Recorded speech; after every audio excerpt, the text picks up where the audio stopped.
Hey guys, it's Kalen, and we are back in at another video. And in this video, I'm going to be reviewing the new zombies map, Dead of the Night. I'm going to pretty much cover everything there is to know about Dead of the Night, and I'm going to tell you guys whether I think it is a good map or not, and whether it is worth your time to play. So that sounds awesome.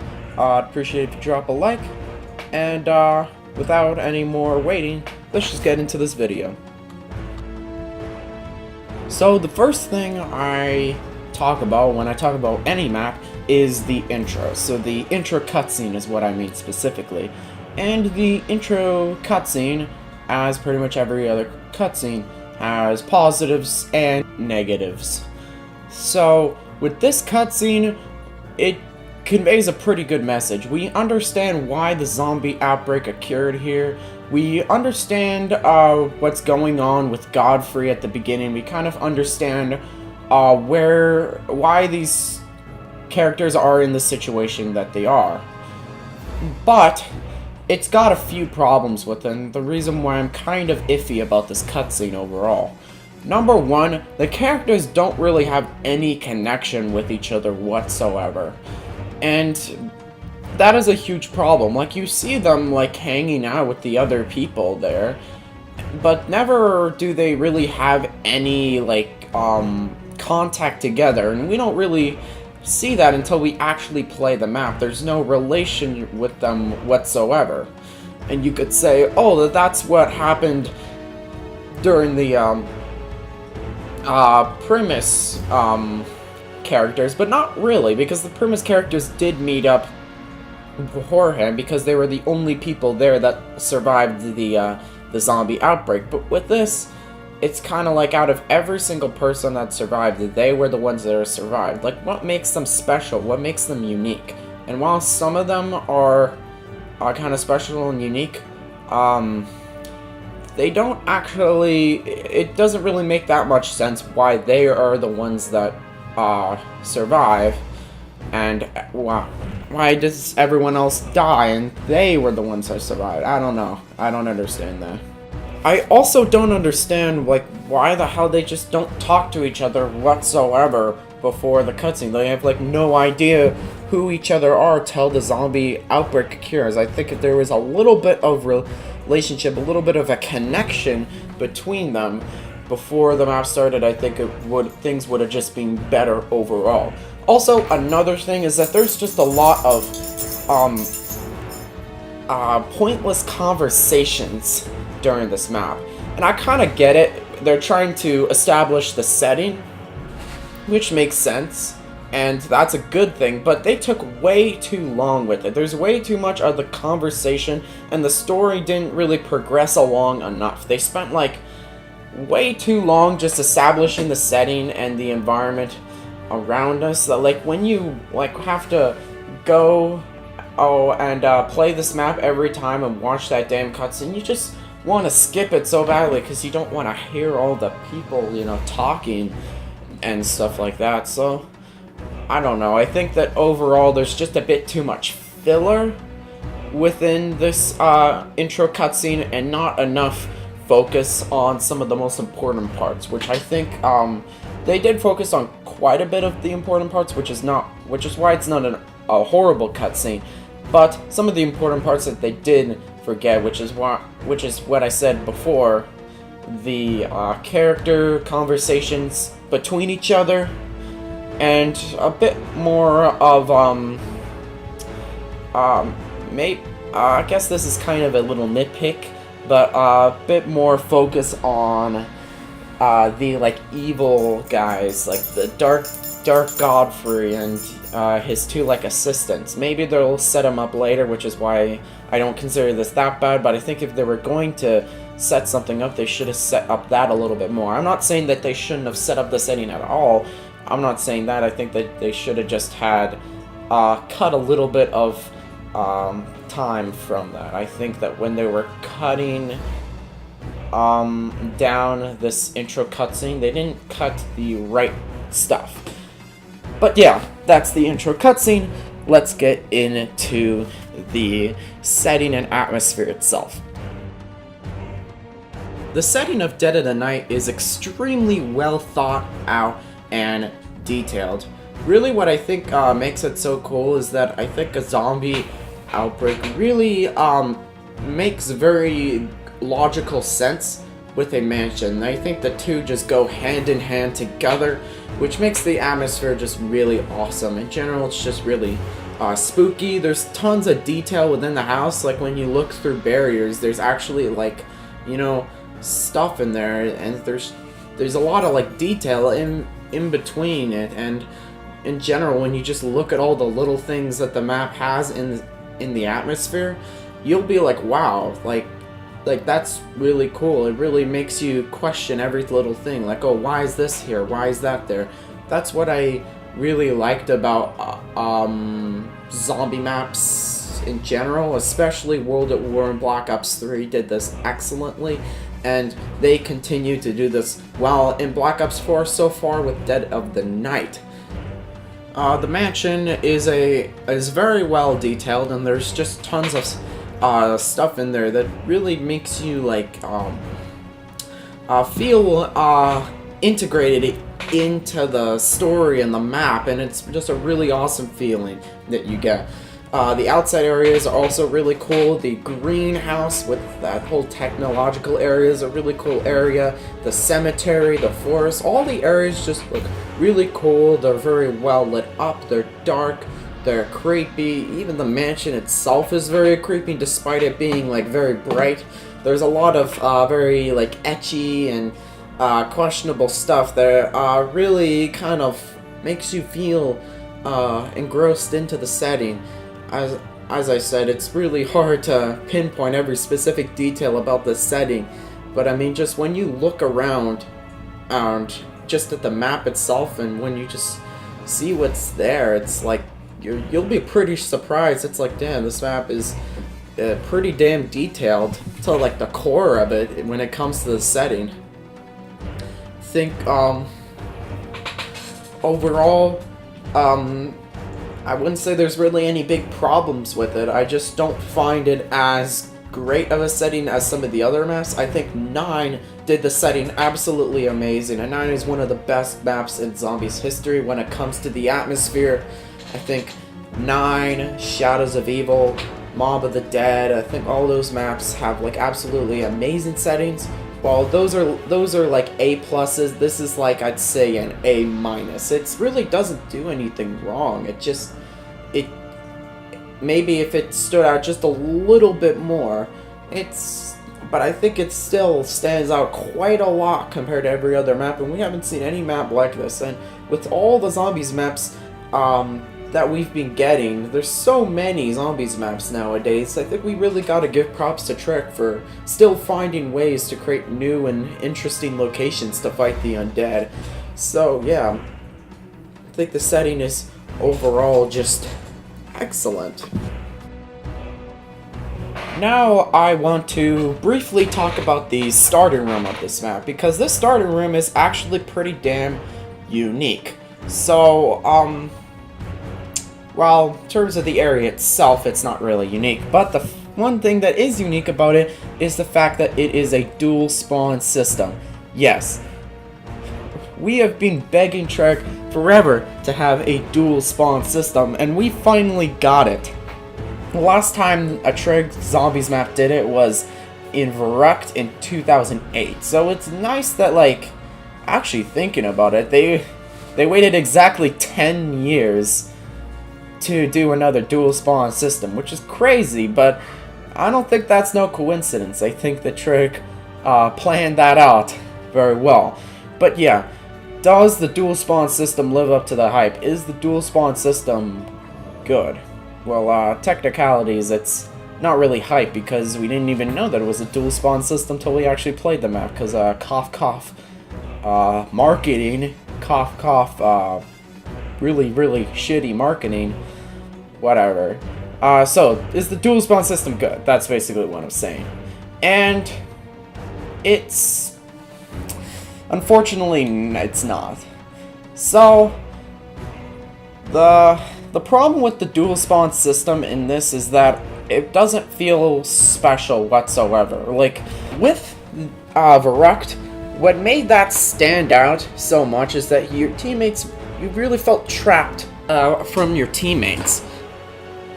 And then you had to coordinate with them to try to turn on the power. And it was going to be a while till you'd be able to see your teammates again. But with this, there's only 2 doors to the power, and that's fine and all for most players, but with the dual spawn system, it's certainly not fine. It takes away that whole feeling of being trapped in your teammates, because you're really not trapped and disconnected from them for very long. Like, you might be trapped for like 1 round or something, but the fact that both doors open, like once you open the first door, it also opens for the other room, also really takes away from that feeling of separation. So yeah, this map really doesn't do it that great. It also could have added a sort of special kind of feeling that, you know, made the map itself feel unique, as, you know, the thing that actually like separates it, that like that big like like chandelier or something, whatever you want to call it, that kind of crashes down. Maybe if you actually like saw that like in the opening cutscene right before you started in the game, it would actually make you feel maybe more like separated from your teammates, but it's just there and you kind of just have to assume that it fell. And it also is it really is just kind of a missed opportunity there. And I think that they could have really done a bit more with the dual spawn system, but it looks like they really did it just for the sake of throwback, but they didn't really do what made that system great in the first place. So yeah, very disappointed in that sense. But yeah, let's move on to some other stuff. Now let's talk about the setup. So the setup on this map is pretty up in the air right now. The community is still kind of deciding whether they like it or not. So I'm gonna give my opinion on it. So basically the way you start the map is obviously by turning on the power, and the power is very simple. That's great, no one's really complaining about that. The real controversy starts though when you talk about the Pack-a-Punch. So the Pack-a-Punch is definitely the most complicated Pack-a-Punch system that we have here in Black Ops 4 Zombies. Basically what you gotta do is look for 3 different vases that have a kind of glowing mist around them. One of them's gonna be in the study, one of them's gonna be in the wine cellar, and the last one is going to be in master bedroom. So there's going to be multiple different possible locations for each of these areas, but basically the one that you'll find is going to be the one with kind of a glowing mist around it, and you basically want to knife it, and then it's going to turn into a soul box where you kill like 4 zombies each. And then you look into the stone and it'll give you a symbol. One of the symbols it'll give you is a clock. There's 3 clocks around the map. One of the clocks you'll have to go to, and you set the clock, and then you have to go into the little blue circle that it creates and stay in there for a little while. Another thing that you'll see when you're looking into the gem is a perk, and which will either be like Ra or Odin or Zeus, one of them. And basically you have to go to either the cemetery or the greenhouse area, which is technically right outside that area. Have to go to one of those perk locations, and you'll have to stay in there for like a little bit, and some vampires will go after you, and they'll just spawn in by some bats. You basically just gotta kill all the vampires, and then it'll drop another one of the tuning forks. And also the clock will also give you a tuning fork if I didn't already mention that. And basically the third one is going to give you a painting, and you basically got to match the symbol that you saw in the stone to a painting, and then a ghost lady will spawn, and then you basically have to follow it around until it goes to a specific location where it'll drop another tuning fork, and then you put the tuning forks in the little thing, I'm not sure what to call it, but you basically put them in that like one area by the yellow symbol for the wonder weapon. Put it there, and you'll basically unlock the forest, and Pack-a-Punch will be waiting there. This Pack-a-Punch process does not take that long. You can get it done quite easily by like round 5, but it is tedious, and a lot of people do not like that. It's especially very convoluted.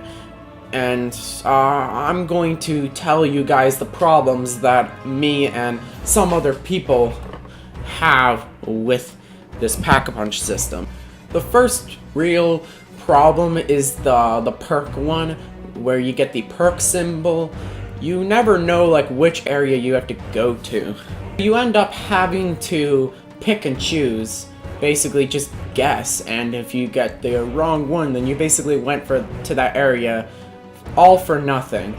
Well, you didn't really go all for nothing, but it's going to significantly diminish the amount of time it takes to Pack-a-Punch. Actually, diminish is the wrong word. It's going to make the Pack-a-Punch take a lot longer, which is pretty annoying. The clock symbol one is overall pretty fine, but a lot of people have issues with the paintings. Like, there are so many times where I just do not recognize one of the pictures that it shows me, and I end up having to look up online where the actual location for each of the paintings is. You have a decent approximation of where that is. It's generally in like the music room, the spawn room, and then kind of the master bedroom area, those kind of areas.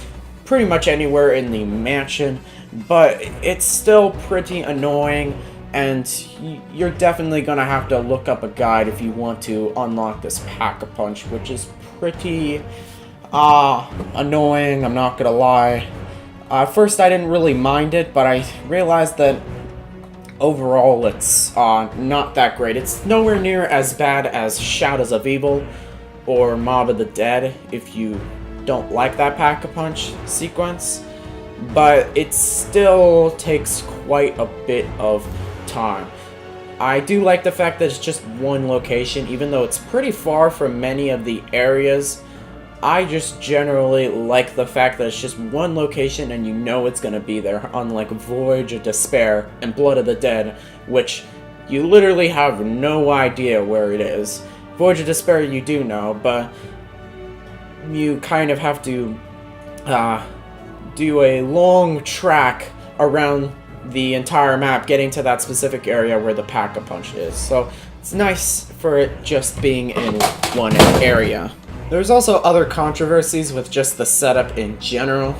One thing that is very noteworthy is the fact that there are like, other than the shield, there's like 6 different like parts just to obtain silver bullets. And you need silver bullets to do a lot of things on this map. So that's like 18 part locations to memorize just for silver bullets, and that's not considering the other things that you have to memorize. There's generally just a lot of locations that you have to memorize for many things, for the Easter egg especially, but also just things like the NX Shadow Claw, or the Steak Knife, or the Wonder Weapon. Like, there's just a lot of things that you have to remember, and that's generally I think the problem. It's not that each of these by themselves are bad, it's just when they're all put together into one map, it just becomes too tedious because there's just too much memorization involved. And I do like memorization. Memorization is a good thing, but it's a bit too much. This map takes it to another level, I would say. The Wonder Weapon itself is pretty good overall. The only issue I would say is that the initial build of the weapon, which you can either get it from the box or you can do a special Easter egg for, that part's not the bad part. That's actually a really good thing. It continues the trend that most of the Black Ops 4 Wonder Weapons have done, and I think that's a really good trend that they should keep doing. have the option of having it in the box, or being able to do it by a special Easter egg. It's generally just a really good thing that this map offers. But I think the problem is that the fact that, again, you have to memorize so many signals if you want to get it by the Easter egg route. There's like 4 symbols that you have to find, and there's like 4 different locations for each of these symbols. So you have to remember like up to 16 locations just for this weapon, and when you would combine that from 18 different locations for the silver bullets, you can see why there's just way too much memorization involved in this setup. But overall, I think the process is fine as its own thing. The upgrade to the Chaos Theory is perfectly fine. The upgrade to the Alistair's Annihilator is also very good overall. Haven't really had any significant problems with that, except for sometimes the bat that you try to kill for Alistair's Annihilator. Sometimes I find that the hit detection on that thing is like pretty poor. Like if you try to shoot like straight up at the bat, it'll like miss, and if you try to shoot like ahead or behind the bat, it'll miss. It's really weird, like trying to shoot that bat, and sometimes I have a really hard time shooting that thing, which is weird because other people don't seem to have that problem. So maybe it's just a me thing. I don't know. Now let's talk about the features itself of the map. And this is where this map excels at. This map does absolutely amazing when it comes to the features on the map. Let's talk about, well, what we just talked about, the Wonder Weapon. So, again, as I said, there's 2 upgrades for it. That's really cool. I don't think we've ever had that type of thing in a zombies map before, which is kind of weird. You'd think that there would be some map that would be able to allow you to get the Wonder Weapon and be able to upgrade it twice by doing 2 different special processes, but this is actually the first map to do it, so hey, there's a new thing for everything. And the weapon itself is really cool. It's got kind of an RNG aspect, which kind of removes it from being very reliant and like overpowered, because you don't always get the strongest abilities. The strongest abilities are by far the ones that are exclusive to Alistair's Annihilator, which is the Acid ability and the Fire ability. The Wind ability and the like Swampy ability that kind of creates a bunch of turn zombies that kind of handicap turn zombies. Those 2 are significantly weaker and are available on both the Alistair's Annihilator and the Chaos Theory. And I think that that's a really good thing. It kind of provides a nice sort of RNG aspect to the game, because you're not always going to get the best of abilities, which makes using this weapon unique and fun, but it also makes it very well balanced within the map. But as you can see in this gameplay, you can also camp with it, which is really nice. But as I'm going to talk about later, camping's kind of the only option that you can do, at least for solo. But yeah, the weapon itself is really cool. Definitely my favorite Wonder Weapon in Black Ops 4 Zombies. And I think that it makes a good case for one of the coolest Wonder Weapons to ever exist, to be honest. It gets that cool. And even the other features on the map are just amazing. This map in general just does a great job with features. First off, silver bullets. Pretty basic but really cool idea. It like increases the damage of all weapons slightly, and you can put it on your weapons, and it also allows you to buy ammo for those weapons, which is really nice for mystery box exclusive guns. Of course, you can't do it for the Wonder Weapon, otherwise it'd be overpowered, but overall it's a really nice feature, and it's especially effective against the vampires and the Nosferatus, which is what I really like about it. And it you have to use the silver bullets for many of the other steps on this map for like certain other processes, which makes the map feel kind of synergistic with each other. It kind of makes it feel like everything's in tune with each other, like everything belongs there. And that's a really nice thing where like the things in the map have a connection with the other stuff within a map. It sounds like a basic concept, but not all maps do this well. But this map, thankfully, does this well. Another awesome feature is just all the cool little Easter eggs that you can do. There's like a cool side Easter that you can do to get a special crossbow weapon, which is kind of similar to the NX Shatterclaw, but it's got a distinctively different design, which makes it stand out from the NX Shatterclaw, and generally just makes it a really fun weapon to use. And you can also get a steak knife, which is a really awesome melee weapon, and probably one of the best melee weapons we've ever seen in Call of Duty Zombies, because it'll like one-shot the vampires and the Nosferatus for a very long time.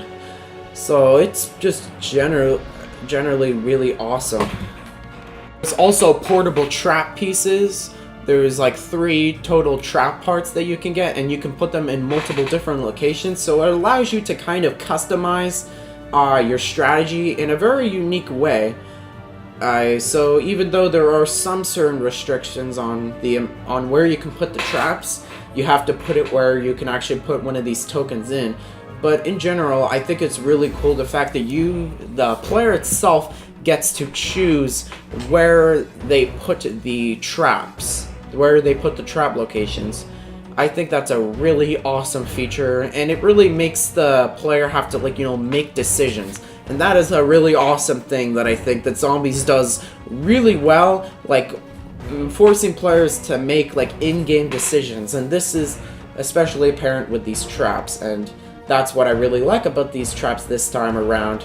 Also, just they're pretty dope looking as well. I mean, it's a freaking fire trap. It's really cool, and it's a lot cooler than the one on Kino, just so you know. Also, there is a trap in the like greenhouse area. You don't have to build anything for it, you just get it for free. That's also nice and a really cool trap as well. There's also tons of like special like secret rooms that you can unlock. One of them's in the spawn, or like kind of near the spawn. There's one downstairs in the like wine cellar area, or whatever that place is called. I literally just knew what it was called, but I like forgot for some reason. I don't know why, but you guys know what I'm talking about. Also, there's a secret room in the pool table, the billiards room. There's generally just a lot of secret areas that give you nice little rewards, and it rewards players for knowing the ins and outs of the maps. That's one thing that I really like about Zombies. Maps like Origins, Gorod Krovi, and Zetsubo Noshima do this especially well. They reward the Zombies players who really take the time to figure out all these special things that the map holds. So yes, there is quite a bit of memorization. There's quite a lot to know on this map, and while I do think that that if you force that memorization on the players, it's not a good thing, but I think that it is good if you give the memorization option to players as a reward for people who choose to go that long work of knowing everything that's on this map. So yeah, I think that it's generally just something that Jason Blundell especially has done really well with his maps, being able to reward players who know the map and who are dedicated to the whole Zombies universe. So as you can see, there is a ton of content to explore on this map, and a ton for the players to get invested in. And that's where this map especially excels. It does that better than the average zombie map for sure, and it definitely does that better than quite a lot of Jason Blundell maps, actually. That's one thing that all 4 of the launch maps didn't really do a fantastic job. They did an okay job, but they didn't do like a fantastic job. And this map definitely does it the best out of any Black Ops 4 Zombies map, which is why I've been coming back and playing it a lot. Like, ever since this map has come out, I actually haven't played any of the 4 launch maps. This has been all I'm playing, and that's a pretty good sign for a DLC Zombies map. Now, next, I want to talk about the map layout. And the map layout is kind of a mixed bag, just like the atmosphere and the setup, like a lot of the things that we've been talking about already. So the map load itself basically has the mansion as the central area of the map, and it connects to many of the different outside locations. One is the forest, one is the greenhouse, one is the cemetery. So it's kind of got that Derice feel in that sense, but the map layout is a lot more complicated than Derice. It's kind of similar to Gora Krovi at its core, but it's definitely a lot more complicated. There's a lot of like passageways and additional areas that you have to account for. This map certainly confused me at the beginning of the map, but once I figured out where all the areas connected to, it's really not as complicated as you think. There's just a lot of different ways that the layout connects to each other. So once you do figure that out, it's generally pretty simple. The difficult part is just figuring out how to maneuver around the mansion itself. But once you're able to figure that out, it's not too difficult to know the map layout. So I think the map layout in terms of being able to understand is overall pretty good. Not the best, but it's still pretty good. I think it's very has a good balance of complexity and simplicity. And in terms of actual training spots, there are some training spots that are kind of viable. Training's not really that great on this map, and I'll kind of tell you why. It's not really because there's not really any great training spots. There's just not any like super good training spots. So there's not going to be like any spots that are as OP as, like, let's just say the 9 spawn room after you do the fire damage Easter egg that allows you to not take any fire damage. None of the these training spots are as good as that area, but there's a lot of pretty decent ones. So overall, the map layout is pretty good. It's generally just a very close quarters area. It's not supposed to give players a lot of freedom and choice, and for those people who like those types of map layouts, this map excels very well at that. So that is one good thing about the map layout. There also continues some of what Voyage of Despair did, where you have teleporters around the map that kind of connect the outside areas to the inside of the mansion and some of the insides of the mansion to the outside. But overall, I think that the transportation, despite all these teleporters, is still lacking. Just like Voyage of Despair, I think that the transportation on this map is not great. It's not horrible, it's not as bad as Transit or Die Rise, but it's still not great.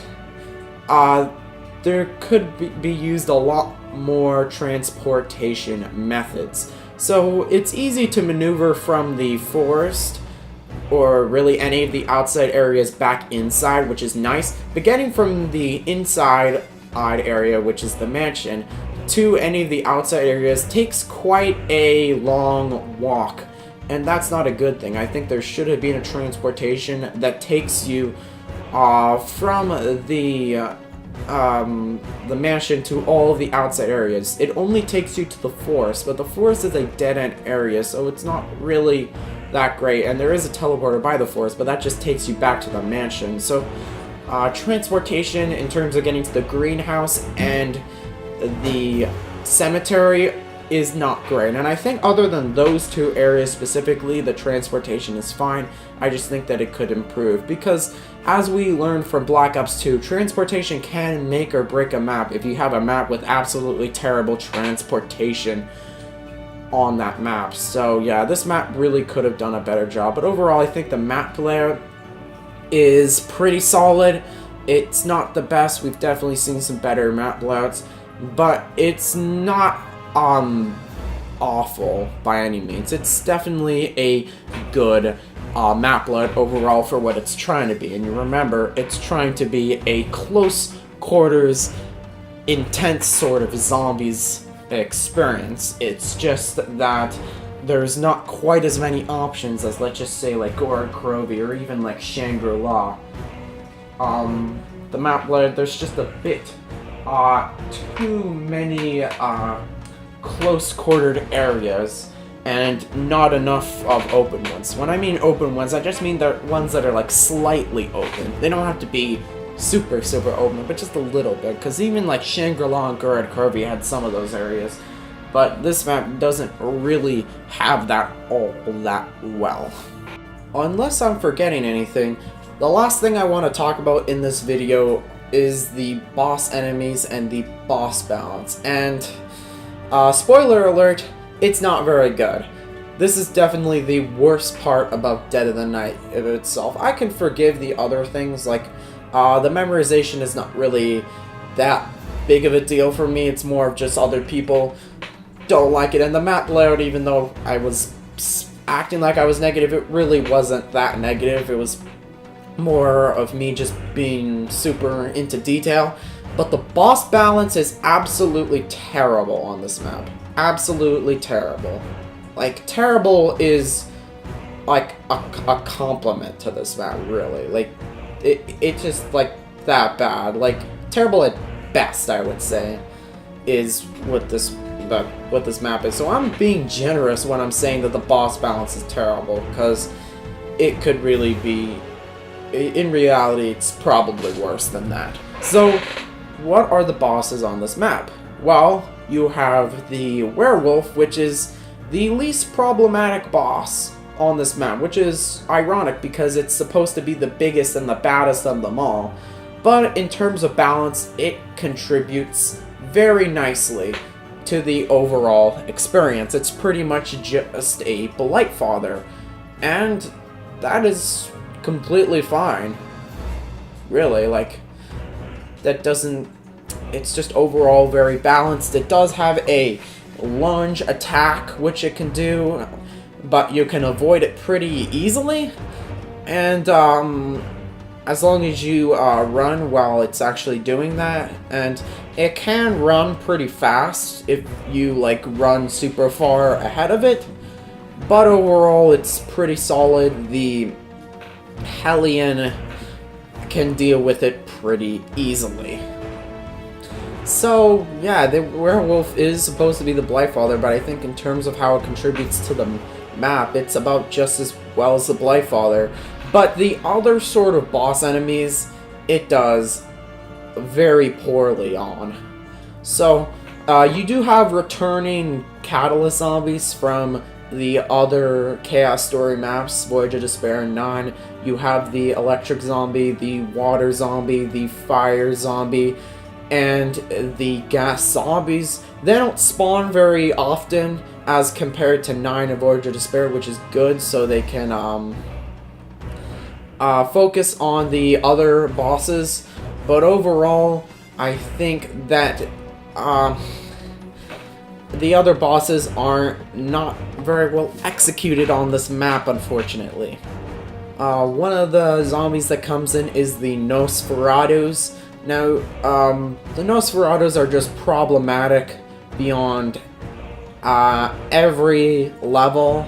Really, technically, you can get them to not spawn at all by not doing the Alistair's Annihilator upgrade, but that's not worth it, let's be honest. But, the Nosferatus are extremely annoying. First off, they have this, like, grab attack that, like, paralyzes you while they can still take damage from you, and yes, it does prevent the other zombies from hitting you, and the zombies will, kind of ignore you for a few seconds after the Nosferatu does it. It's just really annoying. Having something that just jumps on your face and interrupts the game like that is not fun whatsoever. In fact, it literally just happened right now in this gameplay. That was, like, really perfect timing by this gameplay. Whichever god did that for me, thank you, because I feel like I'm the only one who talks about this. But yeah, the Nosferatu also just generally can, like, is very fast and aggressive like the Hellhounds, and can swipe you very quickly, and but it doesn't have any of the weaknesses of the Hellhound. It still hits you very quickly, unlike the Hellhounds, and it has quite a bit of health, like a lot of health. Like, you would think that a charged shot of the Alistair's Annihilator would be able to kill them, but nope. They don't. They just completely ignored it. And if you didn't know that at first, you probably got screwed over by them.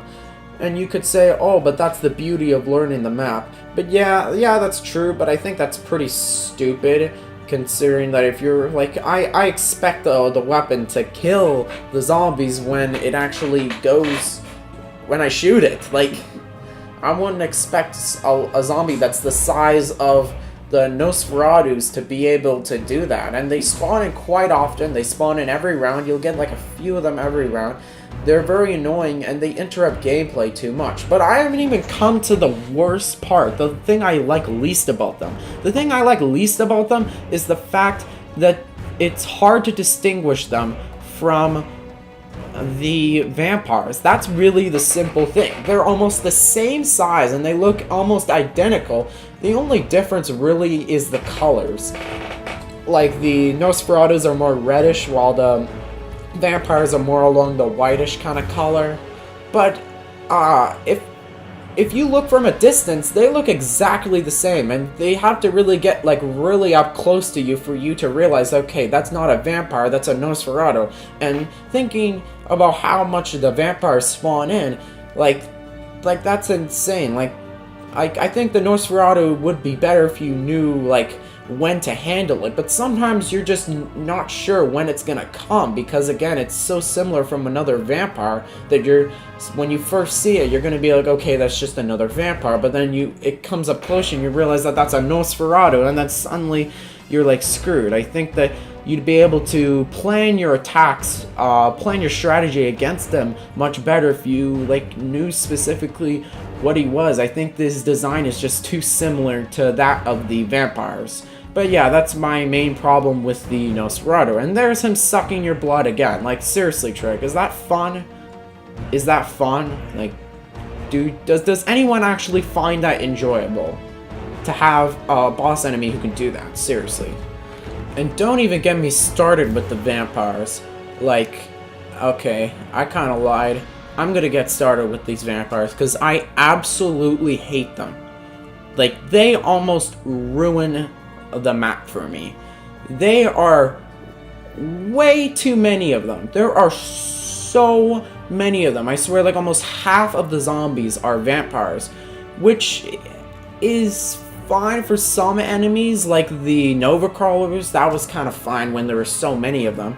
Like, they spawn in just as often as Nova Crawlers, but they're way too impactful and affecting to the player that it's really just problematic and not worth it. As you can see, like, through this gameplay, sometimes they'll be able to jump through their charge of the Alistair's Folly and be able to deliver a hit on you. Usually they'll die right afterwards, but the fact that you'll even get a hit in the first place is kind of stupid. Not only that, they have incredible lunging attacks, and these lunging attacks are nowhere near as balanced as the werewolf. Their lunging attacks are almost impossible to avoid. Like, seriously, they are just impossible. Like, between how fast they are and how much they spawn, and the amount of health that they have, surprisingly, I mean, they don't have a lot of health, but they have more health than they should have.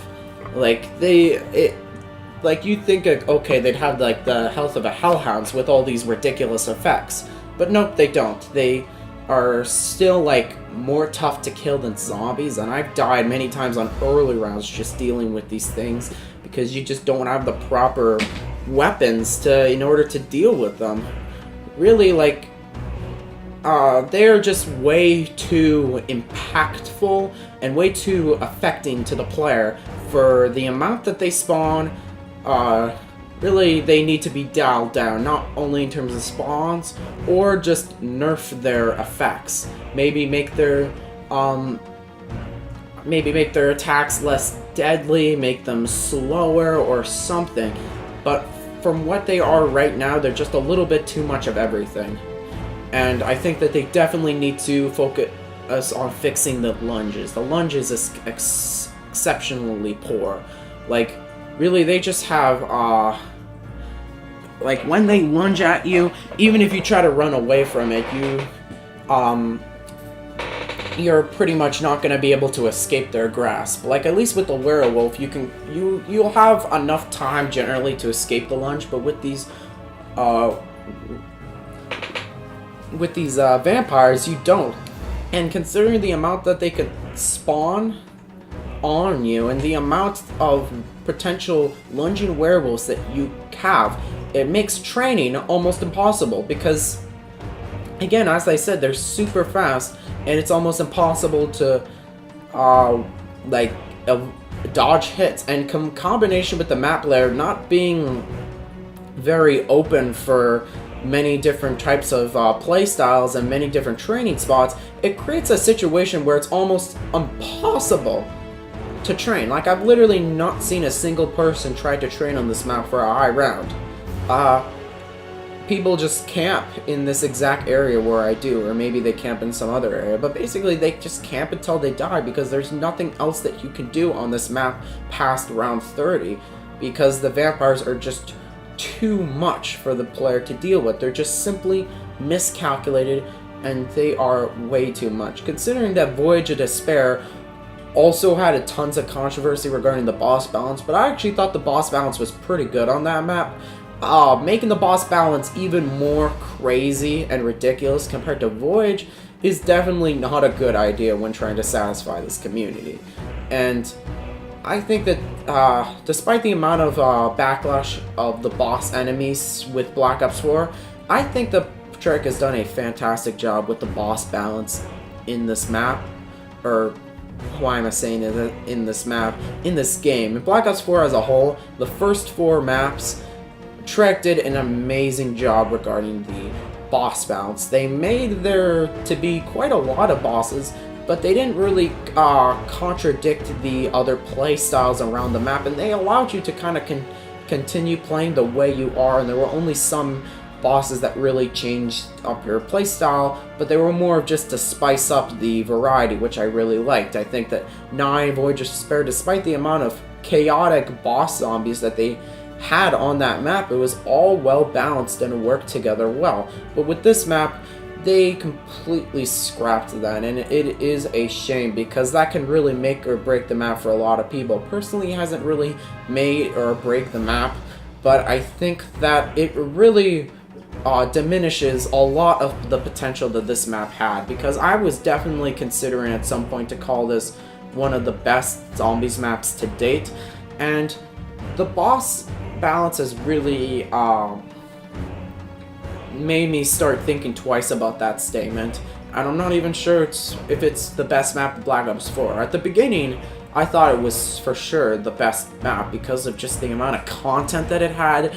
It was just amazing, but now we're really at the point where I'm just not even sure if it's that great of a map in the first place, because the boss balance is just a little too extreme for me, and if it's too extreme for me, it's definitely too extreme for a lot of other people, and I'm generally very forgiving when it comes to boss enemy balance compared to a lot of people. I mean, a lot of people in the community will just get triggered by any form of boss that changes the way they play the game whatsoever. So you can imagine if I'm saying that the boss balance is bad, you can really just realize that, okay, the boss balance is actually pretty bad on this map.